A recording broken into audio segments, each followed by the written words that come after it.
I praise the Lord for the earlier messages yesterday and also this morning. Thank you po, Sir Aaron. Sir Aaron is also one of my mentors while I'm still a student and until now. And I praise the Lord for those men that the Lord has been using. And also, I would like to thank our beloved pastor for also trusting to me, being one of the speakers, Deacon Joel, and also some of our leaders in the young people. We appreciate your hard work, the preparation, the accommodation team, presentation, pagkain, lahat. We praise the Lord. Busog ba kayo kaninang umaga? Nabusog ba kayo sa unang mensahe? Bubusugin pa natin kayo. Let's all stand together, please. Let's all stand together. Let's open our Bible in the book of Joshua, chapter number 8, verse 7. That was a wonderful message a while ago. The light of Christ's return. Joshua, chapter number 8, verse 7. Pag nandiyan na po kayo, please say aloud, Amen! You know that the word amen is a biblical word, and we say amen because we know that what is being preached behind this pulpit is the very words of God. Let's read verse 7 all together. Ready, begin. Then ye shall rise up from the ambush and seize upon the city, for the Lord your God will deliver it into your hand. Let's pray. Father, we thank you, Lord, for this morning. Salamat po, Panginoon, sa pribilehyo at pagkakataon na ibinigay niyo po sa inyong lingkod upang magbahagi po ng inyong salita. Ako po'y walang kwenta, wala pong kakainan. Ako po'y mahina, kundi niyo po gagamiting instrumento. Hide me behind the cross. May these young people always see you and never me. I pray, Lord, that you will speak through me. I pray for the Spirit's working within our hearts. Thank you, Lord, for the message yesterday through Deacon Joel, that we must work. Thank you, Lord, for the message through our beloved pastor, that we must gear up and seize the day and beyond. Thank you, Lord, for the message a while ago by Sir Aaron Villanueva, waiting for the light of your coming. And Lord, also, we continue to pray as I declare your word, and Pastor Fabro, and together with the other speakers, I pray that you will be with them. Be with us, Father God. Thank you for your grace. Thank you for your mercy. And thank you for your love. We bring all the praises and glory always. In Jesus' most precious name. All God's people say, Amen. Amen. You may be seated, please. The title of our message this morning, Cease and Seize. Cease and seize. The word cease and seize are two different words. We pronounce it differently because of the letter Z.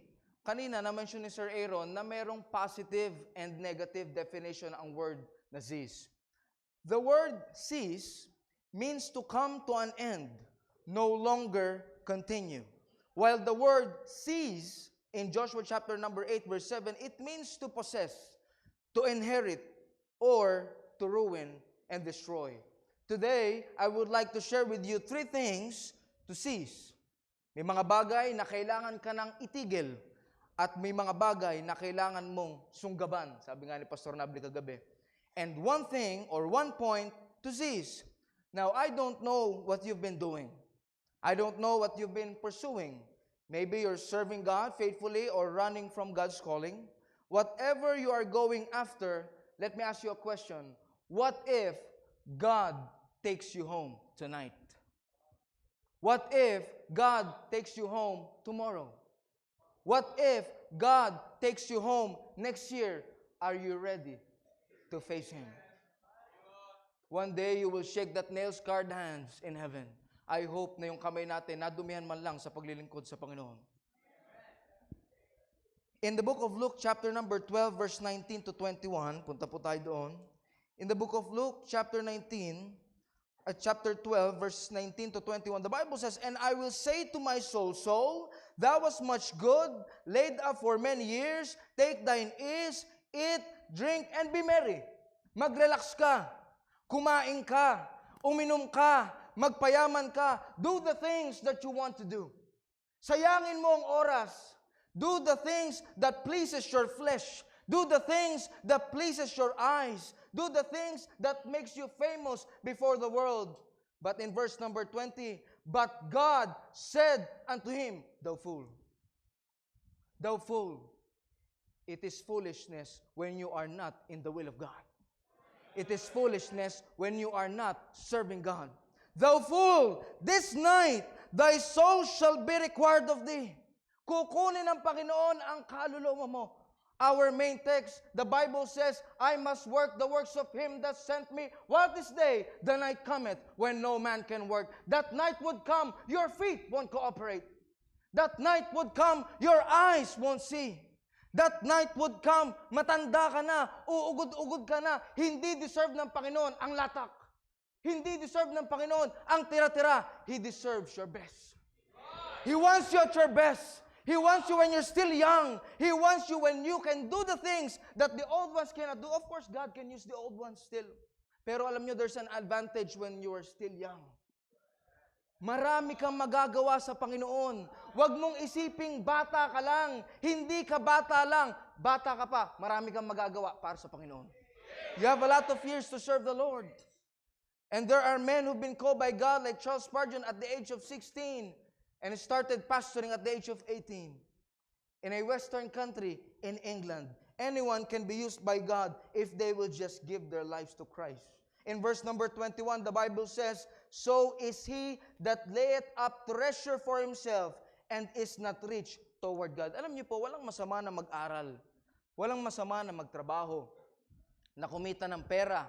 Na meron kang magandang grades. Na cum laude ka. Maganda yan. That's a good testimony. Pero kinakailangan po, balansehin natin yung pag-aaral mo at yung ministry mo. Sapagkat lahat ng bagay na ginawa mo sa mundong to, kung hindi mo ginawa para sa Diyos, baliwala yan. It's a waste of time. Hindi yan counted and is not reached toward God. Mas maganda na sa mata ng mundo, hindi ka mayaman, hindi ka sikat, pero sa langit, pambihira, eternal rewards na naghihintay sa'yo. That you will enjoy for eternity. Success in the world is to have a big house, magandang sasakyan. Of course, the Lord can give it to us. Pero yan ang perspective ng mundo. Stable lang iyong buhay, mayaman ka. Yan ang success sa mundo. But let me tell you, success without God being honored and pleased is not success. Lahat ng bagay na hindi nakakalugod sa Panginoon, mga minamahal, ay hindi tagumpay. It's just wood, hay, and stubble. All the works that you have done before the eyes of men will pass through the fire like wood, hay, and stubble. It will be consumed with fire. Sayang, di ba? But every work that you have done before the eyes of God, it is precious stones, gold, and silver, that one day, when it goes through the fire, it will be purified. Why? Because your heart is pure before God. Tanda yun sa ministry, hindi mo kailangan i-please ang tao. Pag tinataas ka ng Panginoon, aatakihin ka ng tao. Tinataas ka ng Panginoon eh. You are being seen on the top. Pero tandaan nyo, sa ministry, ang importante, hindi ang palakpak ng tao, ang palakpak ng butas na kamay sa langit. Kanina yung nag-song lead, si Kuya Heaven, one of the men that I'm discipling. I'm sharing to them in every beat of your hand as a song leader. God should be pleased. Dapat nakikita ng ating Panginoon. Sana ang Panginoon nasa langit kumakanta. Sana ang Panginoon nasa langit, habang kumakanta ka ng victory in Jesus, kumakanta siya sapagkat alam niya na tapat ka sa Kanya. You know, your pastor does not see you. Di ka nakikita ng pastor mo Monday, Tuesday, Wednesday, Thursday. Hindi ka niya nakikita. But God sees you 24/7. He knows what you're doing behind closed doors. He knows who you are when no one is around. In Proverbs chapter 27, verse number 1, nais ko pong basahin nyo yan. Proverbs 27, and ready, begin.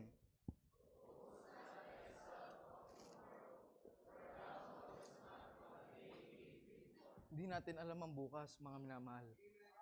Hindi ko alam ang mamaya. Pwede ako tumawid mamaya dyan. Masagasaan ako, patayin ako eh.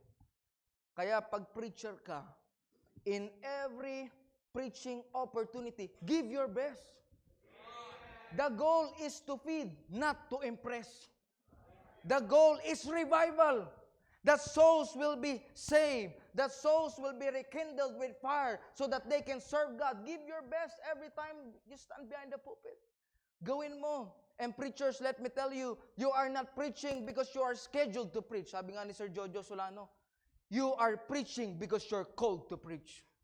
Nakarinig ka ng preacher, sinabihan ng pastor, Brad, mag-preach ka bukas. Pastor, sorry, hindi ako handa eh.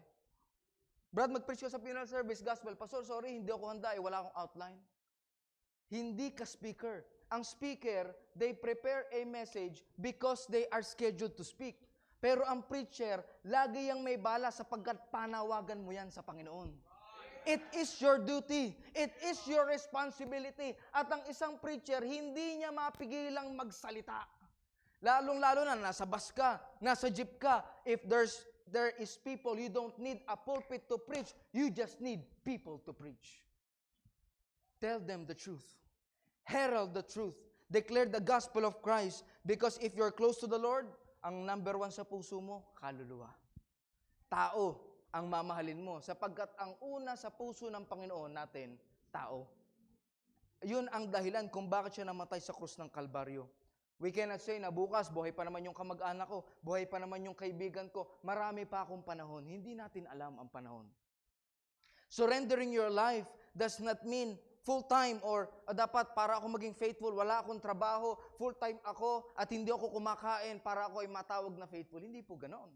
Iba't iba ang panawagan natin. May tinawag na maging accountant, may tinawag na maging engineer. But God wants to use your earthly position to be a light in that place.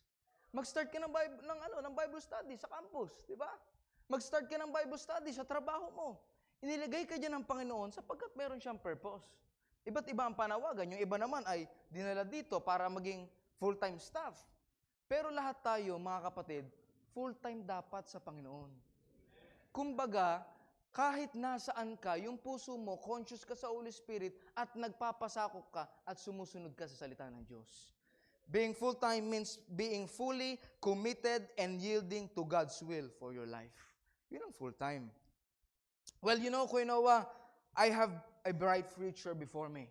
Mayaman ang pamilya ko, marami akong pwedeng gawin sa buhay, I am rich, I am talented, I have a lot of skills. The ministry is just for those who are poor, for those who are uneducated and have no future.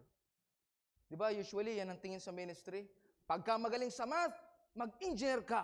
Pag magaling mag-drawing, mag-architect ka. Pag mahina ang kokote mo, mag-Bible school ka. Ganun ba ang tingin sa mga lingkod ng Diyos? Well, let me tell you what Jim Elliot says. He is no fool who gives what he cannot keep to gain that which he cannot lose. Yung position mo sa mundo, pag namatay ka ngayon, bukas papalitan ka na ng mundo eh. Temporary lahat ng nandito sa mundo eh. Dito sa mundo, lahat ng mga bagay temporary. Magaling ka ngayon, bukas may mas magaling na sa iyo eh. Pero purihin ang Panginoon dahil sa ministry, walang magaling sa atin. Panginoon lang ang magaling dito. Lahat ng kaluwalhatian para lamang sa ating Panginoon. It is all because of Him and for Him. Let me give you an example. The Apostle Paul in Philippians chapter number 3 verse number 8. We know the Apostle Paul. Kilala natin si Pablo. Si Pablo ay one of the best students of Gamaliel. Out of the 1,000 students, he was the best. He was a Pharisee. He was a lawyer. He knows the law. He knows the Torah. But when he knew Christ in Philippians chapter 3 verse 8, the Bible says, "Yet doubtless, and I count all things but loss, for the excellency of the knowledge of Christ, Jesus my Lord." Alam niyo po, yung ibig sabihin po ng excellency dyan, it means to excel. It means superiority. Pinakita yun sa akin ng Panginoon eh. I don't like myself to be an example, but I would like to share to you what I have experienced. Nung ako'y nagsuko ng buhay, sabi ko, Panginoon, gusto kong maging marine. Sapagkat Noah naman ang pangalan ko, bagay ako sa barko. Ginawa ng Panginoon, nag-open siya ng Bible study sa Asian Institute of Maritime Studies sa Pasay through Pastor Bobby Cremat. Ako ang pinag-lead ng Panginoon. Sabi ko, ayaw talaga ng Panginoon. Ngayon, gusto ko maging police. May connection tayo sa PNP. Ang ginawa ng Panginoon through Major Vigo and Sir Raymond Soruelo, nagbukas ng Bible study sa mga police. Isa rin ako sa pinag-lead. Gusto ko maging UFC champion. Gusto ko ng martial arts. Gusto ko mag-MMA. Ginawa ng Panginoon through the ministry started by missionary Joel Macasling. Pinag-lead ako. Pang-apat ako nag-lead ng Catalan Fighting System ministry natin. Alam niyo, pinarealize sa akin ng Panginoon, yung mga police na may ranggo dito, sumasaludo sa man of God. Yung mga marine na may ranggo dito, sumasaludo sa man of God. Yung mga fighter, natigasin sa ring, sumasaludo sa man of God. Why? The ministry is the highest calling. The ministry is the highest calling because we are serving the Almighty God. Hindi lang natin pinaglilingkuran ng tao, hindi natin pinapayaman ng tao, pero pinaglilingkuran natin ang Panginoon para maraming yumaman na tao spiritually. Pag sila'y namatay, if you're serving the Lord, and you say, hindi naman nakakasatisfy eh. Nalulungkot ako eh, wala akong ganang maglingkod. I don't know what to do. I am not satisfied with what I am doing. Well, there's something wrong. You're not doing it right.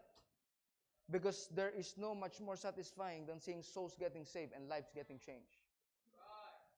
Especially pag tinatawag ka ng Panginoon na maging missionary, maging pastor, alam mo, kahit anong amount ng pera na ibigay sa'yo ng dyablo, walang kasapatan eh. Bakit? Ang kasapatan nasa paglilingkod eh. People. Tama yung sinabi ni Pastor Nabli kagabi through Dr. Armin G. Salva. Love your people. Pag discourage ka, mag-soul winning ka. Makikita mo, through soul winning, through door knocking, makikita mo that some of the people that you're witnessing to Christ, tulad ni Jerome kagabi, may pinagdadaanan. Hindi mo alam ang problema. Pinagpala ka ng Panginoon, makikita mo, maliit lang pala yung problema ko. Pero ito, na-witnessan ko, grabe ang problema, namatay ang magulang, iniwan ng kanyang tatay. We don't know. Through soul winning, you can be revived. Through soul winning, you can be encouraged. Because you will deal with people and the Lord will use you. Oh boy, napakasaya. Nakakataba ng puso pag tayo ginamit ng Panginoon. Anything that you do that does not please and honor God is a waste of time. That's why number 1, cease wasting time. Cease wasting time. Proverbs chapter number 18, verse number 4. Punta po tayo dyan. Proverbs chapter number 18, verse number 4. Pakibasa po. Ayan, ready, begin.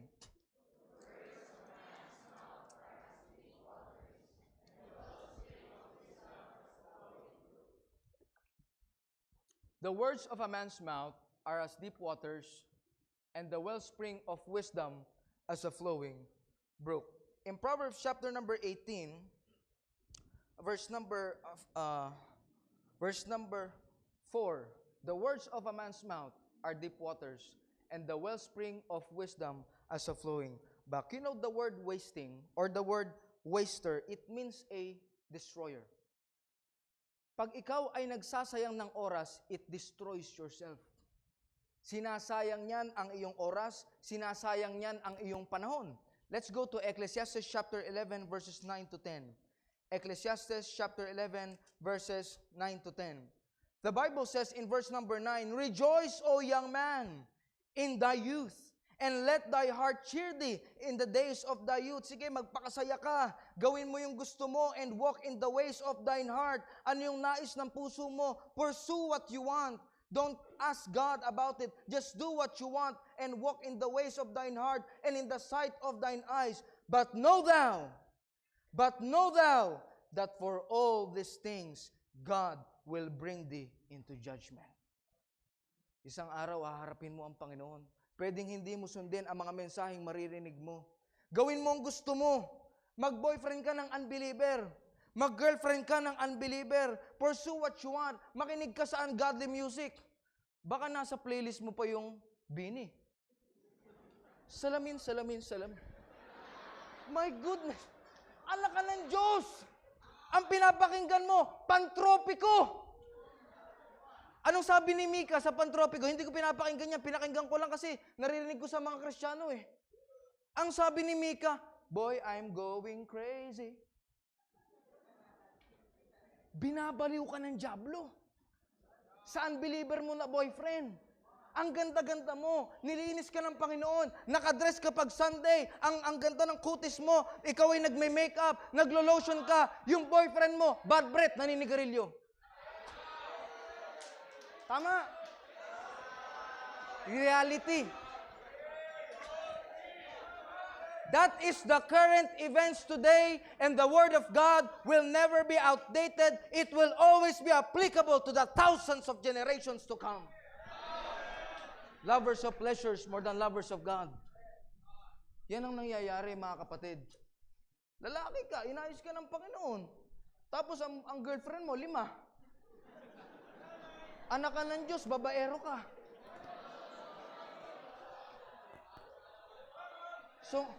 Song leader ka, pag uwi mo ng bahay, manonood ka ng Pornhub. Nagpipreach ka sa likod ng pulpito, nanonood ka ng porno. You know what? Kung anong wala sa young people natin ngayon? Purity.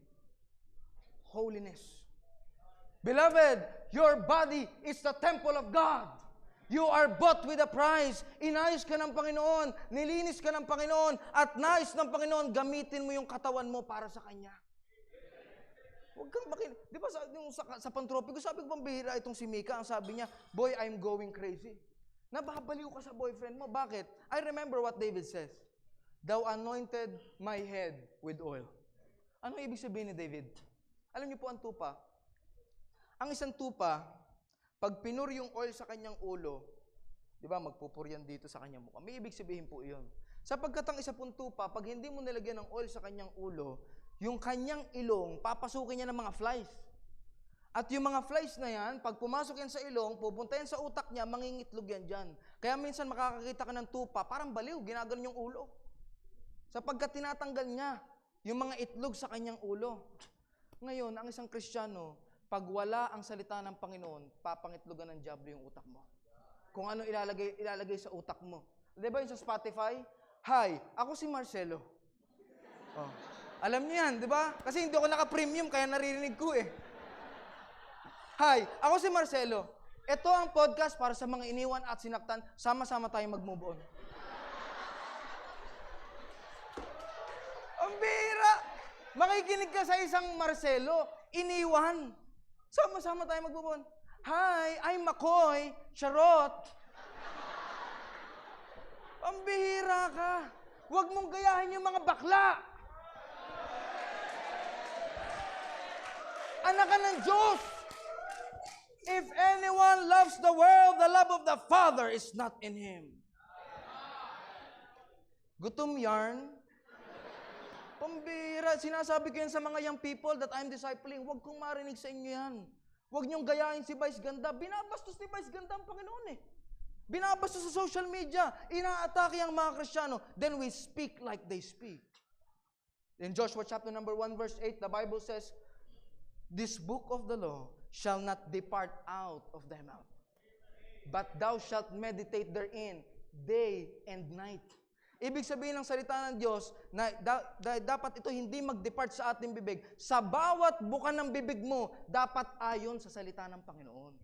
Kasi pag sinabi mo yung mga charot-charot na yan, yung mga yan-yan na yan, you are being identified with the LGBT. We love the homosexuals. They need the gospel of Christ. Let's welcome them. Let's share the gospel to them. But hey, God hates homosexuality. It is abomination before God. Yan ay karumal-dumal sa ating Panginoon. At itong mga bagay na ito, kung nasasaktan ng Panginoon, dapat nating tigilan. Therefore, remove sorrow from thy heart and put away evil from thy flesh, for childhood and youth are vanity. Masarap umupo sa tumba-tumba, 90 years old, bata ka pa. Nung bata ka pa, inaalala mo habang ikaw ay nasa tumba-tumba, yung mga araw na pinaglilingkuran mo ang Panginoon. Ang saya. Hindi yung upo ka sa tumba-tumba, sayang, sana naglingkod ako. Sayang, sana ginawa ko to. Sayang, sayang, sayang. Wala na, it's too late. Matanda ka na. Hindi mo na magagawa ang mga bagay na ito. When I was in a Faith Baptist Church in Butuan, one of the veteran pastor, Pastor Vic Serrano, we were having a conversation. Binigyan niya ako ng payo. Hindi ko makalimutan yung shinare niya sa akin. Sabi niya, Noah, the night cometh when no man can work. Habang bata ka pa, banat. Banat ng banat. Of course, mag-aaral ka, magpe-prepare ka. Sabi niya, banat. Sabi niya, meron akong book na binabasa. It was a book way back 1860s. The book is entitled, Why Do the Sun Hides at Night? To Give Chance for the Stars to Shine. Alam niyo po yung mga araw, di ba? Of course, alam natin, as it rotates, pag gumagabi na, nakikita mo na yung mga bituin, wala na yung mga araw. Alam niyo po, the sun speaks of our old pastors. The sun speaks of our old fathers. Isang araw, mawawala sila. And it's the stars. It's your time to shine. You are the stars. I am the stars. We are the next generation of preachers. We are the next generation that can be used by God. Mga kapatid, namamatay na ang mga pastor.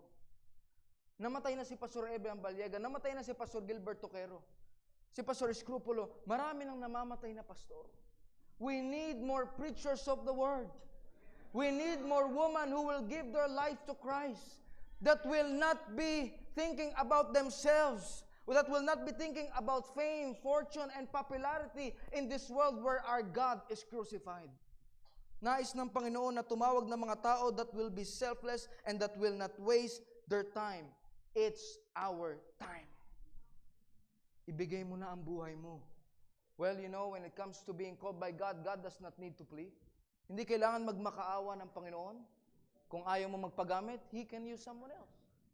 Pero alam nyo, minsan may mga Jonah di ba? Ayaw mo magpagamit, papaluin ka ng Panginoon. Huwag mo nang hintayin na makaranas ka ng hindi magandang experience. Let's open our Bible in Proverbs 23, verse number 4. Proverbs 23, verse number 4. Labor not to be rich. Cease from thine own wisdom. Come to an end. Huwag kang mag-rely sa sarili mo. Tignan mo ang salita ng Diyos. Ask counsel from your pastor. The most influential person in your life ought not to be your teacher in school. It ought not to be your parents. It should be the man of God. It should be your pastor. Of course, hindi lang basta pastor, pero yung pastor that are led by the Spirit. Yung pastor that doeth well. Kaya ang sabi ng Bible, an elder that doeth well is worthy of double honor. Ang sabi ng Bible, sa ating mga magulang, we are to honor them. Pero sa pastor na masipag at pinapangunahan ng Banal na Espiritu, double honor. Lahat ng desisyon ko sa buhay, sa pag-aaral, sa pagtatrabaho, sa love life, tinasabi ko at pinapaalam ko sa pastor ko. Kung nasaan ako, sinasabi ko sa kanya, I always ask counsel. You know why? You know why the Lord gave us 2 ears and 1 mouth? So that you can listen more than to speak. Kasi pag nagsasalita ka, hindi ka natututo But when you are listening, you're thinking, natututo ka, di ba? Ina-absorb mo ang mga bagay niya. Kaya ang sabi ng Bible that we are to meditate in the Word of God. Kaya merong awitin, kailan pa ibibigay ang buhay mo't lakas? Sa Kanya na nagbigay sa iyo ng buhay na wagas. What a wonderful song that is. In Ephesians chapter 5, verse 16, the Bible says, redeeming the time because the days are evil. The word redeeming, it means to buy up. It means to rescue from loss. It means to rescue from loss. Kapag meron tayong mga kaibigan na hindi mo na mawitnessan, meron kang mga kaklase na hindi mo na makikita, meron kang mga katrabaho o kamag-anak na hindi mo na makakasama, at maaaring huli na ang lahat bago nila marinig ang salita ng Panginoon. Huwag mong sabihing, sayang, sana binigay ko na ang buhay ko. Sayang, sana nasirang ko na ang magulang ko, kaibigan ko, or etc. Sana nagawa ko na ang mga bagay na ito. Sana. Number 2, you know why you keep on saying sana sometimes? Because you're wondering. Cease from wondering. Alam niyo po mga kapatid, there is danger when it comes to wondering. Sabi ni Oswald Chambers, unguarded strength may be a double weakness. David was a man after God's own heart. David was a great warrior. David was a man who fears God more than anyone else. But one day, David wandered in the top of his palace. Nagmamasid, nagrelax, hindi pumunta sa gera, nagmamasid at tinitignan ang kapaligiran. At nakita niya ang Goliath na tumalo sa kanya, Bathsheba. Sinong nakakakilala kay Billy Graham? Dami. Sinong nakakakilala kay Jimmy Swaggart? Some do. Konti. Bakit kilala si Billy Graham at hindi kilala si Jimmy Swaggart? Because in their time, they were the best preachers of their time. Thousands and millions of people listened to them preach. They were gifted preachers. But one day, Jimmy Swaggart was captured going out of a motel with a prostitute. He pays her $10 every session of sexual immorality. Ngayon, hindi siya kilala, di ba? Sabi ng reporter kay Billy Graham, Billy, What do you think about what happened with Jimmy? It can happen to me. It can happen to me. It can happen to you. Guard your heart. Guard your eyes. Oh, be careful, little eyes, what you see. For the Father up above is looking down with love. Oh, be careful, little eyes, what you see. Kung saan ka nakatingin, doon ka pupunta. The Bible did not taught us to battle against sin. Of course, we are in a warfare. Sometimes you have to battle against it. You have to wrestle against it. But you know, it is good to flee from sin. Kaya ang sabi ng Bible, free fornication. Takbo! Layo! Huwag mong tignan! Gayahin mo si Joseph. Then when he was tempted by Mrs. Potiphar, he ran. Takbuhan mo, sapagkat pag yan ay tinitignan mo, unti-unti, hindi mo alam, babagsak ka na. And in the Bible it says, whoso diggeth a pit shall fall therein. Huwag mong hintayin na ikaw ay bumagsak, sapagkat kung gaano ka tinaas ng Panginoon, pwede kang mabagsak ng isang moment. Sabi nga ni Kuya R. Santos, one moment, without being led by the Spirit of God, you will lose the years of your character, of your faithfulness. It can cause you to fall. Pwede kang bumagsak. Sabi ni Sir Niranjan Sundararaj, character can be built in a lifetime and lose it in a day. You can lose it in one day. Cease from wandering. In Ecclesiastes chapter number 6, verse number 9. Nais ko pong basahin nyo yan. Ecclesiastes chapter 6, verse number 9. Oh, everybody standing. Tayo. Alam ko, inaanto kayo. I know how it feels. Let's stand. Let's read Ecclesiastes chapter 6, verse number 9. Ready, begin.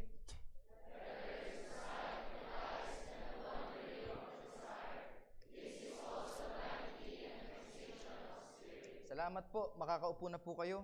The word wandering, it means characterized by aimless, slow, or pointless. Pag ikaw ay nagwawander, bawa nagja-jogging ka, tapos patigil-tigil ka, pag ganun-ganun ka, matagal ka makakapunta sa goal mo, sa finish line mo. Ganon din ang isang Kristiyano na patigil-tigil. Huwag kang magpatigil-tigil, magpatuloy ka. Padayon. Diretso lang. Maglingkod ka lang. Kahit na may mga tumatahol sa gilid mo, look at Christ. Because Jesus Christ is our finish line. We have different races. Iba't iba ang panawagan natin. Maaring ako sa Australia, ikaw sa Canada, ikaw sa Pilipinas. We have different races but the same finish line. Isa lang. At yon ay ang ating Panginoon. Magpatuloy ka. Kasi ang sabi ng Lamentations, chapter 3, verse 51, mine eyes affected my heart. Kaya ingatan mo kung ano yung nakikita ng iyong mata. Don't wonder. Stay alert. Gear up. Sabi nga ng mensahe kagabi, better is the sight of the eyes than the wandering of desire. This is also vanity and vexation of spirit. The word vexation of spirit in verse number 9, it means grasping for the wind. You know, you were trying to get a satisfaction from the world. You were trying to get satisfaction from someone else, in a person. When it comes to love life, you don't wait on a person. I'm waiting for Brother John. I'm waiting for Sister Micaela. Example lang ha. You are not waiting on the person, but you are waiting in the person of Christ. Maghintay ka sa Panginoon. Look for a man and a woman that will love God more than you. Because if she or he can love you, can love God more than you, she or he can give the best for you. Hindi nagkakamali ang Panginoon. Babae at lalaki lang. We love the LGBT, we love them. They need the gospel of Christ. But the word of God will always remain the truth. It will always remain what God says. Thus saith the Lord. Pag sinabi ng Panginoon, man and woman lang. And you are created by a man, you are a man. You are created as a woman, you are a woman. You know, nagkamali ang Panginoon sa buhay ko. Ako ay babae na nilagay sa katawan ng lalaki. Ako ay lalaki na nilagay sa katawan ng babae. Kalalaki mong tao, ganyan ka maglakad? Tigas! Sundalo ka ni Kristo eh. Di ba? Kababae mong tao, ganyan ka maglakad. Para kang siga. Be virtuous. Be meek. Sabi nung kanta, baby, I am born this way. Sabi nung kanta, you must be born again. Kailangan mong makilala ang Panginoon. Sabi nung kanta, di ba? Salamin, salamin. Ito ang salamin, ang salita ng Diyos because it reflects who you are. You are a child of God. Anak ka ng Panginoon. Hindi ka anak ng dyablo. Huwag kang gumaya sa mga yan. Huwag kang May nakita ako, baptist pa man din. Nakalagay dun sa kanyang bio, 2 Corinthians 5:17, if any man be in Christ, he is a new creature, all things are passed away. Rescued by God, sinner saved by grace. Tapos yung cover photo, Happy Pride Month. Ganyan pa. Pambihirang patis ka naman. Ano pa talaga? Pati ang dyablo, nalilito na sa'yo eh.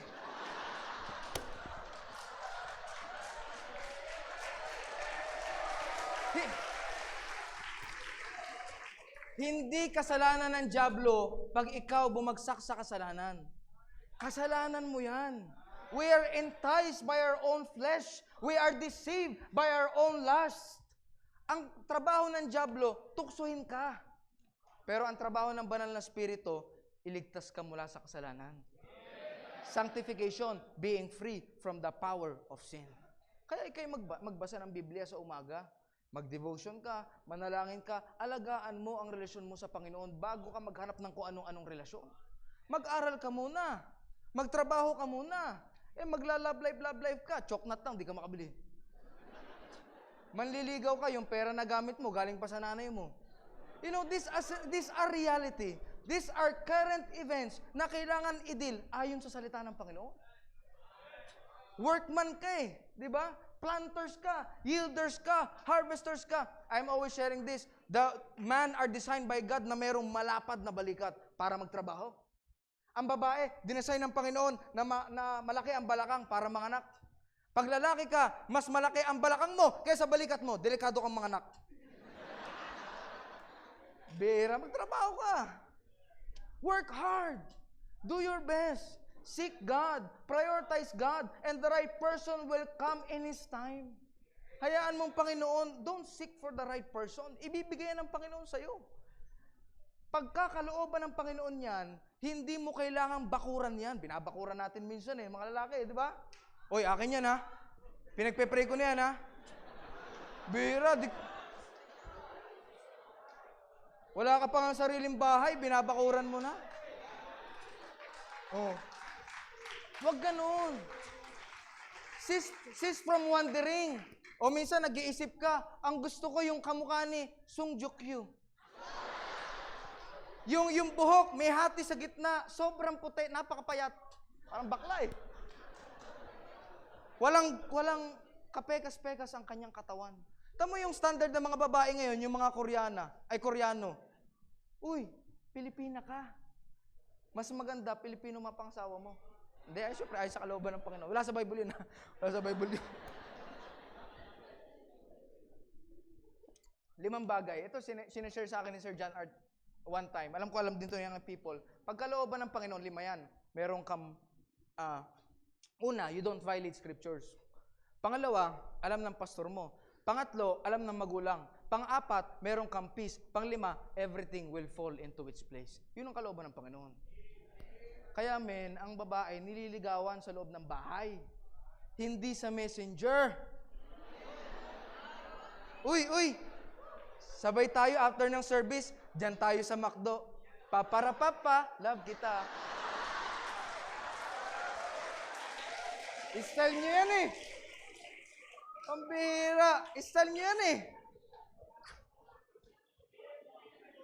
Huwag muna nating sabihin kay pastor, baka magalit si pastor. Ang tinatago lang, kasalanan. Tulad ni Achan, tinago ni Achan, kasalanan eh. Pag hindi kasalanan, alam ng pastor mo yan.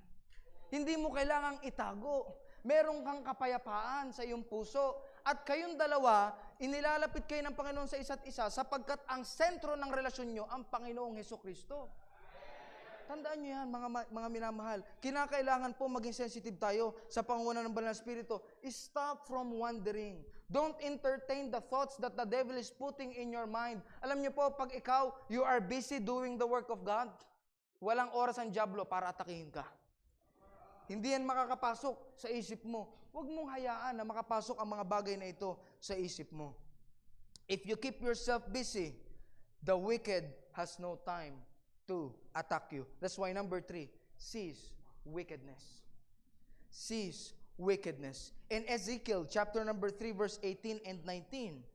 Ezekiel chapter number 3 verse number 18 and 19.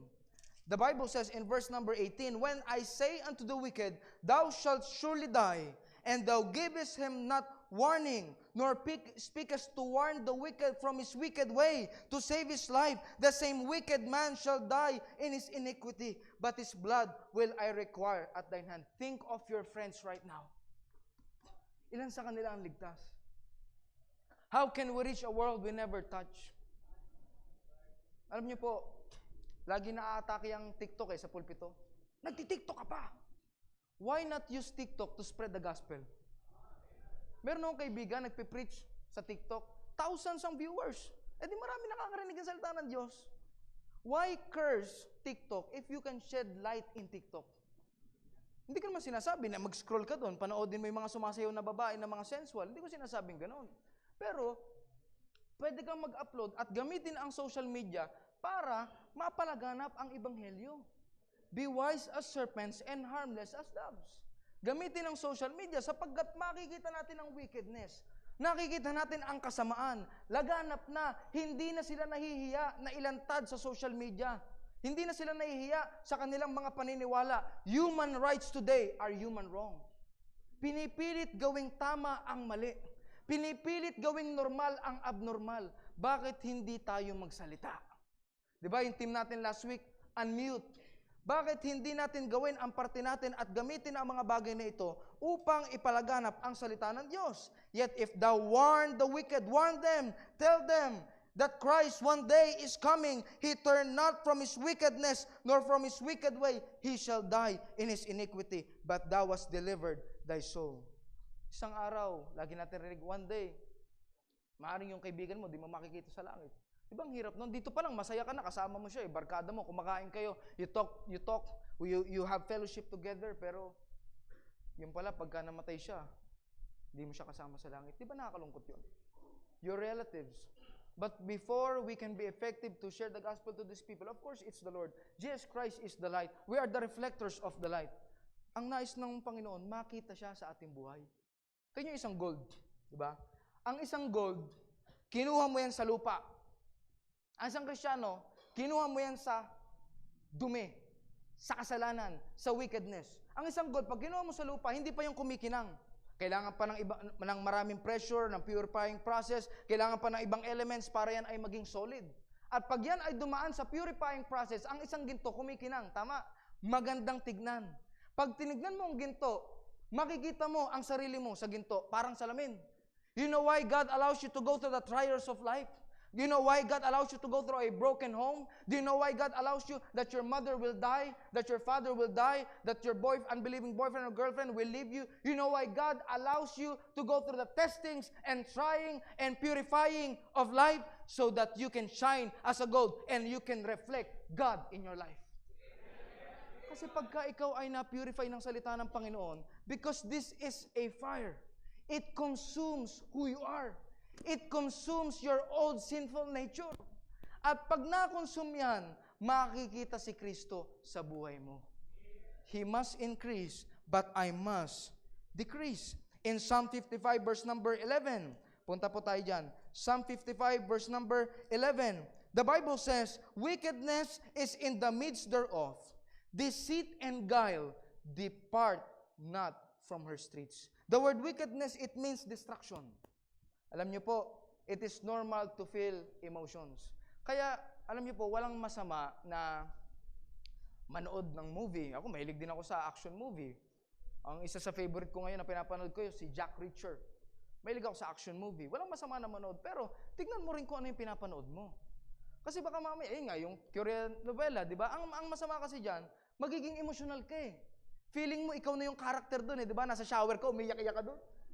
Kunwari, ikaw yung iniwan para hindi makita yung iyak mo. Tapos nasa bintana ka, nakaganyan ka. Hinihintay mo yung kalooban ng Panginoon. Wondering yun eh. Manonood ka ng horror. Ako, I encourage the young people na huwag manood ng horror. Bakit? Anong sabi ng Bible? Na sa lahat ng evil, dapat hindi natin nakikita yung mga bagay na yan eh. Di ba? Ngayon, pag nanood ka ng horror, magiging emotional ka, matatakot ka, hindi ka na ngayon makapag-CR. Oh, hindi ka na makababa.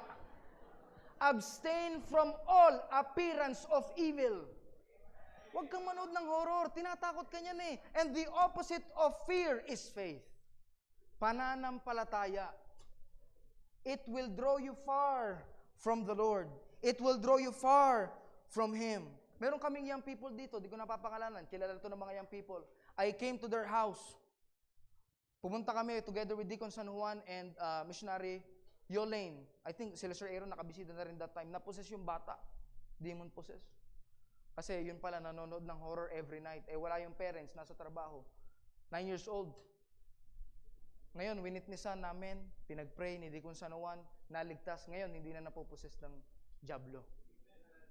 Ngayon, faithful member and young people na dito. Nagagamit ng Panginoon. In fact, she is part of our youth quest. She is involved. And it's a joy na makita. Kaya iwasan niyo yung mga bagay na yan. May mga bagay na medyo tama, pero hindi pala. May mga bagay na medyo hindi masama, pero hindi rin makakatulong sa'yo. For example, maglalaro ka ng mobile games. O, ano naman, atakihin na naman yung ML. Maglalaro ka ng mobile games, umagang-umaga, di ka nag-devotion, di ka nag-pray, utusan ka ng nanay mo, mamaya na, ano ba? Patayin mo na yan. PI ka talaga, oh. Nagmumura ka na, nagagalit ka na, napapangunahan ka na ng galit. See? Ang wickedness, dinidestroy ang utak natin. Sinisira ang mental strength mo. Emotions are normal, but it is destruction to be driven by it. Delikado yan. Ingatan mo ang mga pumapasok sa isip mo. Ingatan mo ang mga ginagawa mo. Baka yan ang mga bagay na naglalayo sa iyo. It means destruction. It also means eagerly coveting and rushing upon. Lahat ng bagay na minamadali, mga minamahal, hindi maganda ang kinalalabasan. Madaliin mo yung pagkain mo, PM1 sa mga inasal. Bilisan nyo nga, ayan, paglabas ng manok, paghiwa mo, may dugo pa sa gitna. Hindi maganda. Ang isang butterfly, nung bata ako, binubuksan ko yung kukon agad, gusto ko na makita yung butterfly. Kaya nung nakabukas ako ng isa, yung pakpak, iisa pa lang. Hindi ngayon makalipad. Kasi minadali ko eh. Ang butterfly, habang nasa loob ng kukon yan, ganyan ang ganyan yan. Kada kiskis niya, mas gaganda ang kanyang pakpak paglabas niya. You know, pag hindi pa oras, huwag mong madaliin. Para maganda ang resulta. Para ang maganda ang kalalabasan. Para pagka nakita mo ang kalooban ng Panginoon, Panginoon, salamat, naghintay ako sa iyo. You know, don't settle for, okay na yan. Pwede na yan. Don't settle for less. Wait on God's best. And when you're tired, come to Christ and rest. They that wait upon the Lord shall renew their strength. They shall mount up with wings as eagles. Masarap pag sa Panginoon ka naghihintay. Bakit? Hindi ka naiinip. Kasi nag-i-enjoy ka, kasama mo siya eh. Alam niyo po, when you wait for a right partner, it's your preparation time. When you are waiting, you are not a man and a woman, together they are complete. Hindi. You are already complete in Christ. Kompleto ka na. Kaya kahit mag-rapture o hindi, magkaasawa ka o hindi, okay lang. Kasi kompleto ka na sa Panginoon eh. Pero gusto ko mag-asawa, syempre. Ang marriage, complete sa Panginoon na lalaki. Complete sa Panginoon na babae. Pinag-isa kayo ng Panginoon, you're one flesh, you're complete in Christ. Ganun yun. Kaya sabi ng Bible, a threefold cord is not easily broken because marriage consists of three persons. The Jesus Christ, the husband, and the wife. Tatlo yan.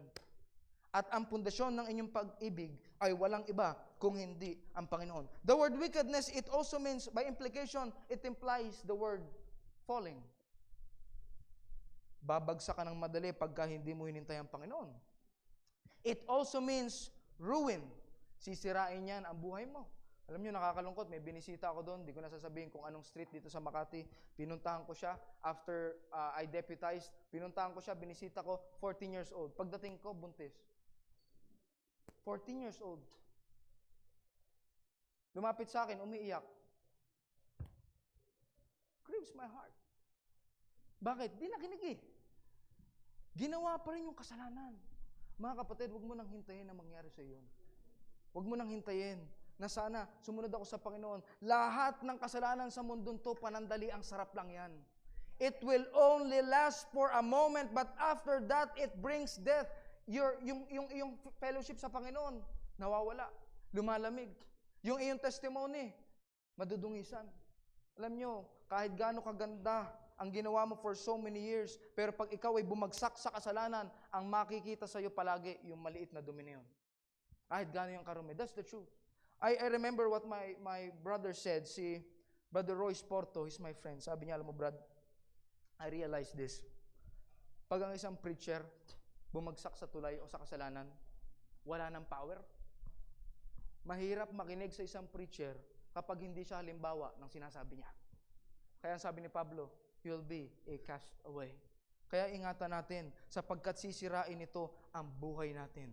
So cease from wickedness, cease from wandering, cease from wasting time, and lastly, seize wisdom. Seize wisdom. Knowledge is knowing the Word of God. Understanding is knowing when to apply the Word of God. But wisdom is the application of the Word of God. That's why when you apply wisdom, you will be called wise. Seize wisdom. The word seize, it means to put in possession. It means to hold fast. It means to firmly secured. It means to retain in your mind. Colossians chapter number 4, verse number 5. Pakibasa po. Ready, begin.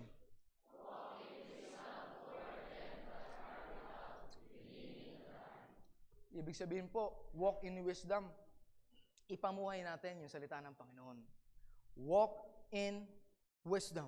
Ipamuhay mo ang sinasabi ng Biblia. In Genesis chapter 13, verse number 13 to 15, Genesis chapter number 13 to 15. Punta po tayo dyan. Basahin natin ito ng salitan. Genesis chapter 13, verses 13 to 15. But the men of Sodom were wicked and sinners before the Lord, exceedingly. Verse 14, sige po.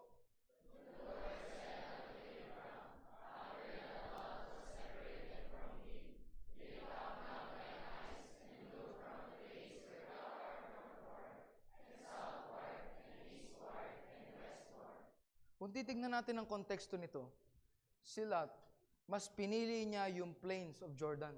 Nakita niya, maganda rito eh. Nakontento na siya doon. He settled for less. Okay na to. Medyo maganda naman eh. Medyo faithful naman eh. Siya na lang ang papakasalan ko. Okay na to. Medyo gwapo naman eh. Mukhang faithful naman eh. Kahit na unsaved, mabait naman eh. Ililigtas ko na lang to. Bihira, naging savior ka pa ngayon, di ba? Dahil sa pag-ibig na yan, binabaliw ka yan eh. Binabaliw ka. Kaya wag mong hayaan na pumasok yan sa isip mo. Ngayon, ang sabi ng Bible, and the Lord said unto Abraham, hindi alam ni Lot, wickedness yung nandoon. Maraming kasalanan ang mga tao doon. Pero nakita natin na sa Abraham, even though he went up into the mountain, na medyo mahirap ang kanyang pinagdaanan, and the Lord said unto Abraham, after that Lot was separated from him, lift up now thine eyes, and look from the place where thou art northward, and southward, and eastward, and westward, for all the land which thou seest to thee, I will give it, and to thy seed forever. Tignan nyo. Abraham went for God's best. Ang laki ng binigay kay Abraham. Ang laki ng binigay na lupa. Hintayin mo ang kalooban ng Panginoon. And I hope that as you seize wisdom, as you hear the messages that you will continue to hear, when you go back to your different churches, apply it.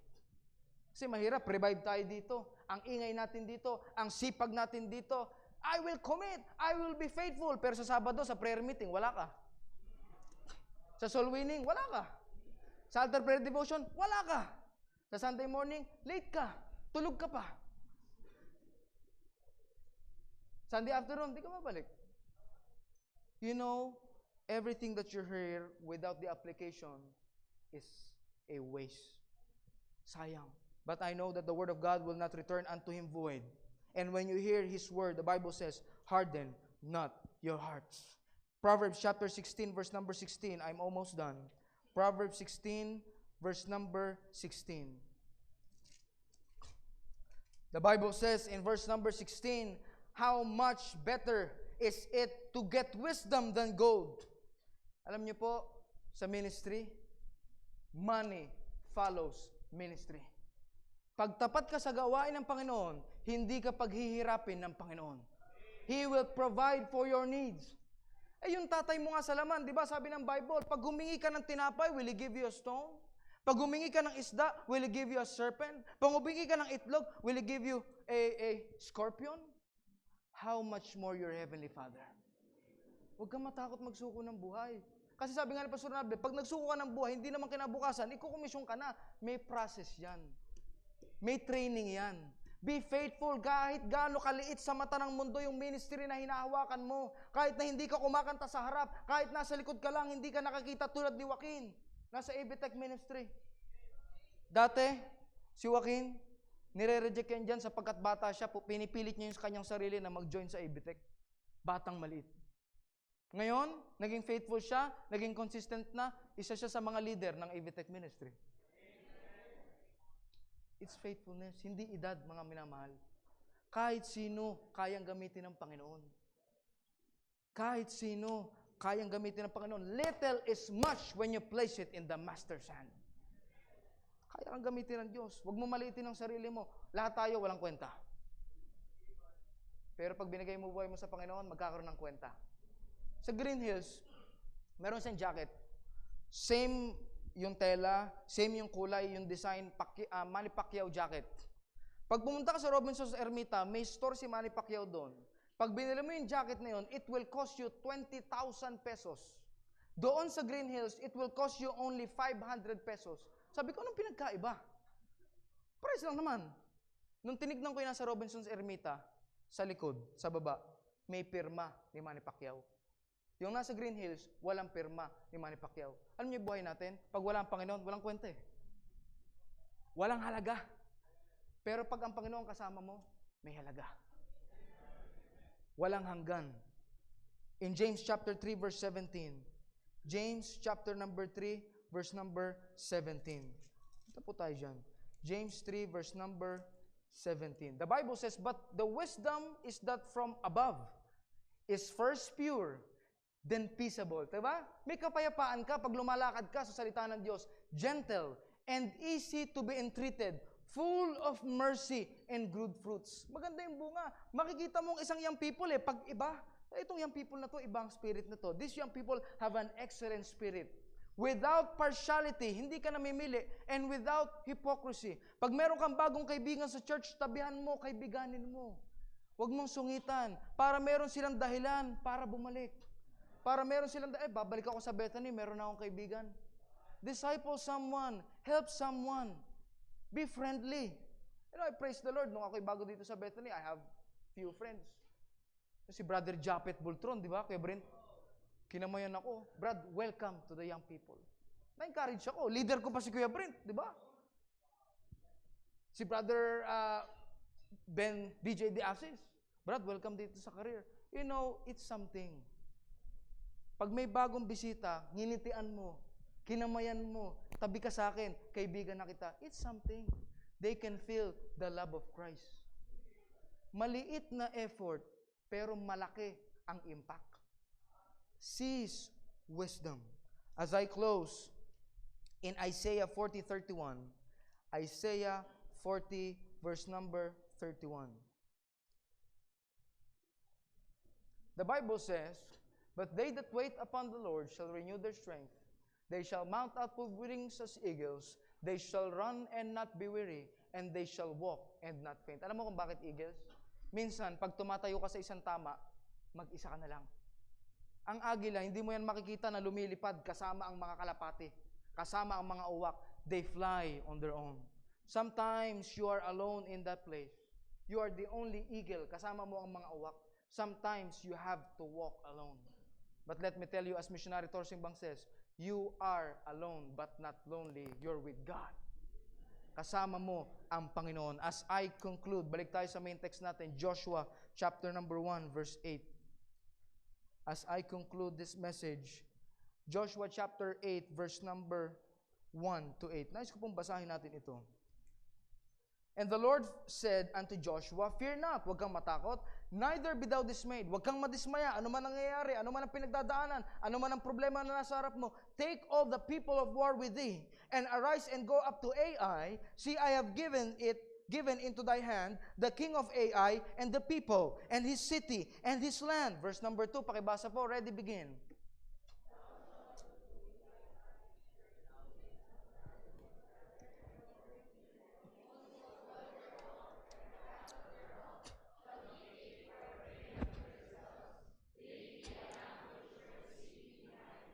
So Joshua rose and all the people of war to go up against to Ai. Pag ikaw ay inutusan ng Panginoon, rose up, sumunod ka na. And Joshua chose up 30,000 mighty men of valor. Tandaan niyo po ito sa ministry, ayaw ng Panginoon ng duwag. Lahat tayo natatakot, mga kapatid. Lahat tayo kinakabahan, mga kapatid. Pero ang tapang nating galing sa Panginoon, manalangin ka. At pag sumunod ka, pag tumayo ka, pag nag-preach ka na, matatanggalan ka ba? Bakit? Ginagamit ka ng Panginoon, ang banal na Espiritu ang kumikilos sa puso mo, sa isip mo, sa bibig mo. Not by might nor by power, but by the Spirit of God, saith the Lord. Mighty men of valor, and sent them away by night. And he commanded them, saying, Behold, ye shall lie in wait against the city, even behind the city. Go not very far from the city, but be ye all ready. Young people, be ready. After mong marinig ang mga salita ng Panginoon, susubukan ka ng dyablo. Susubukan ka ng Panginoon. Be ready. Verse number 5, pakibasa po. Ready, begin.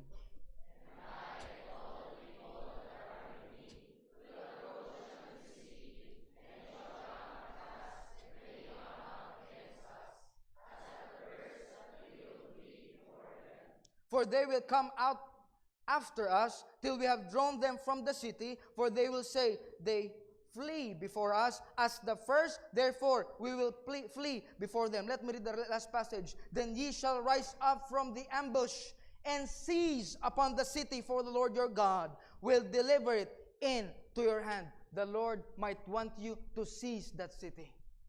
That city might be your old sinful life. That city might be your unbelieving boyfriend, girlfriend, ungodly music, or the things that are of the world. God wants you to seize.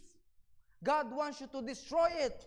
God wants you to burn it down. That's why in verse number 8, and it shall be when ye have taken the city, that ye shall set the city on fire. Let the word of God burn it up according to the commandment of the Lord that ye do. See, I have commanded you. All the words that you have heard is not a suggestion to be considered. It is a command to be obeyed. Yan ay utos ng Panginoon. Burn it down. Yung mga kasalanan na yan, sirain mo na yan. Seize it. Possess the will of God. Get wisdom. Cease from sin. Cease wickedness. And seize God's will. Father, we thank you. Thank you for being with your servant. Thank you for using me. Thank you for being with me. I am nothing, O God. I will never be anything, but we praise you. You are our everything. Lord, thank you for using me. Thank you for these young people. And I pray that you will continue to work within their hearts. I pray for special blessings, guidance, and protection upon them. And I pray, Lord, that you will empower Pastor Ferdy as we hear the last message for today, and Pastor Jeremiah Punsalan tonight. Guide us, Father God. In this I pray, in Jesus' most precious name. Amen. Deacon, maraming salamat po.